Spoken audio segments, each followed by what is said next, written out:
ఇప్పుడు బన్సిలాల్పేటలో కుర్మా శ్మశాన ఘాట్ అనేది 1960లో శాంక్షన్ అయిన ఏదైతే శ్మశాన్ ఘాట్కి 2000 గజాలు ఇవ్వడం జరిగిందో 16 గుంటల 18 సెంట్లో ఆ సెంట్లో 2000 గజాలు అవుతుంది.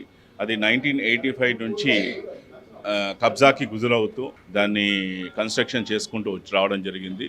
ఇప్పుడు మా నట్రాజ్ వాళ్ళ తాతయ్య ఏ రోజైతే పర్మిషన్ తీసుకున్నారో సికింద్రాబాద్ మున్సిపాలిటీకి సంబంధించి ఆ మున్సిపాలిటీకి సంబంధించి ఇచ్చిన డాక్యుమెంట్స్ ఎవిడెన్సెస్ అవన్నీ పేపర్స్ కూడా మొన్న వాళ్ళు ఇల్లు ఖాళీ చేసినప్పుడు వచ్చిన పేపర్స్ని బేస్ చేసుకొని గత 4 నెలల నుంచి ఈ శ్మశాన్ ఘాట్ కోసం కొట్లాడడం జరుగుతుంది.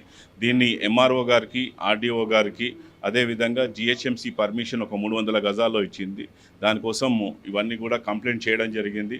వాళ్ళు కూడా వెరిఫికేషన్ చేసి టీఎస్ఆర్ కాపీలో ఇది 2000 గజాలు కంపల్సరీగా ఇది గ్రేవ్ యార్డ్కి ఉంది అని చెప్పేసి చేయడం జరిగింది. కాకపోతే కోర్టులో వాళ్ళు కేసు వేసేసి దాన్ని టేబుల్ మీద స్టే తీసుకొచ్చేసి 10 మంది ఓనర్స్ డిఫరెంట్ ఓనర్స్ ఉన్నారు దానికి. సో దానికోసం పోరాడడం జరిగింది. దీన్ని కలెక్టర్ గారి దృష్టిలోకి తీసుకెళ్లడం జరిగింది. ఎంపీ కిషన్ రెడ్డి గారు కూడా లెటర్ రాయడం జరిగింది ఈ విషయంలో. ఎంఆర్ఓ రిపోర్ట్ కానీ ఆర్డీఓ రిపోర్ట్ కూడా ఇది గ్రేవ్ యార్డ్ కింద ఉందని చెప్పేసి స్పష్టంగా చెప్పడం జరిగింది.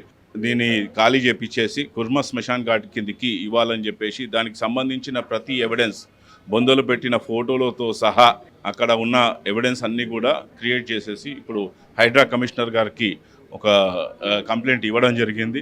దీని మీద వారం రోజుల లోపల యాక్షన్ తీసుకుంటామని చెప్పేసి తెలియజేయడం జరిగింది. సో మేమందరం కూడా కోరుకోవడం ఏంటంటే ఈ యొక్క ఏదైతే పబ్లిక్ సంబంధించిన శ్మశాన్ ఘాట్ ఉందో దీని కుర్మా కమ్యూనిటీకి ఉంది కాబట్టి ఈ ఇష్యూని కంపల్సరీగా రిజాల్వ్ చేయాలని చెప్పేసి కోరడం జరిగింది. ధన్యవాదాలు.